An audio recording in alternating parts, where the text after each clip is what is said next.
अक्सर न्यूज़पेपर्स पढ़ते वक्त या फिर टीवी में न्यूज़ देखते वक्त हमारे सामने कुछ भारी भरकम शब्दावलियां आ जाती हैं। हमें उनका अर्थ नहीं पता होता और हम उन्हें इग्नोर करके आगे बढ़ जाते हैं। ध्यान दीजिएगा कि उनमें से कुछ शब्दावलियां प्रतियोगी परीक्षाओं के लिहाज से बेहद ही महत्वपूर्ण होती हैं। इनके इसी महत्व को देखते हुए हम इस साप्ताहिक कार्यक्रम को लेकर हाजिर हैं। इसमें हम हफ्ते भर के महत्वपूर्ण शब्दों के अर्थ को समझने की कोशिश करेंगे। नमस्कार, मेरा नाम है निधि और आप देख रहे हैं ध्येय टीवी। आप सभी का बहुत बहुत स्वागत है हमारी इस नई और खास प्रस्तुति शब्दांजलि में। तो चलिए शुरू करते हैं और लेते हैं आज का पहला शब्द।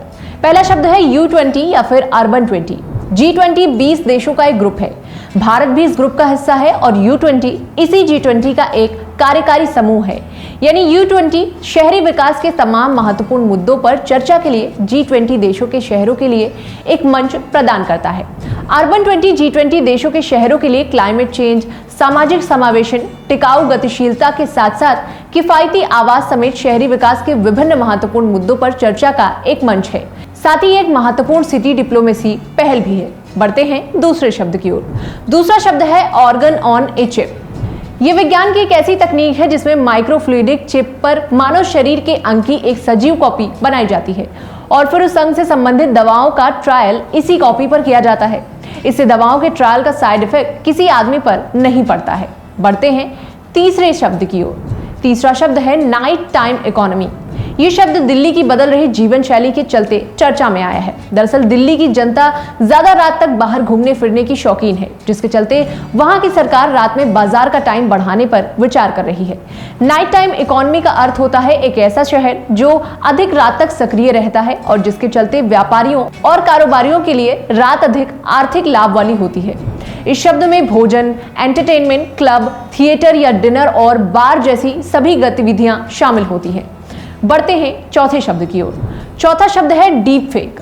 डीप फेक डिजिटल मीडिया को लोगों के सामने गलत तरीके से पेश करने की एक तकनीक है जिसमें वीडियो, ऑडियो, फोटो को आर्टिफिशियल इंटेलिजेंस के जरिए तोड़ मड़ोड़ कर लोगों के सामने पेश किया जाता है। इसको पोर्नोग्राफी में, किसी की इमेज बिगाड़ने में, किसी के अकाउंट को एक्सेस करने और कई अन्य गलत गतिविधियों में प्रयोग किया जाता है। बढ़ते हैं पांचवें शब्द की ओर। पांचवा शब्द है rocket re entry. Rocket re entry का मतलब होता है पृथ्वी के वायुमंडल में अंतरिक्ष यान की वापसी होना। दरअसल जब किसी उपग्रह को पृथ्वी की कक्षा में प्रक्षेपित किया जाता है तो ज्यादातर रॉकेट पृथ्वी की कक्षा में पहुंचने से पहले अपने सारे पुर्जे अलग कर देते हैं और ऑर्बिट में केवल पेलोड ही प्रवेश करता है जिसमें एक छोटा इंजन लगा रहता है। अब जब पुर्जे रॉकेट से अलग होते हैं वो वापस पृथ्वी पर आने लगते हैं। इनमें से ज्यादातर तो रॉकेट के छोटे टुकड़े होते हैं और पृथ्वी के वायुमंडल में पहुंचने से पहले ही जलकर राख हो जाते हैं। लेकिन कुछ बड़े टुकड़े होते हैं जो पृथ्वी पर वापस आ जाते हैं। इसे ही रॉकेट री एंट्री कहते हैं। बढ़ते हैं दूसरे शब्द की ओर। दूसरा शब्द है वॉल ऑफ पीस। केरल के पलक्कड़ जिले के चेरपू लस्सेरी में एक government vocational higher secondary school की दीवार का हाल ही में उद्घाटन किया गया।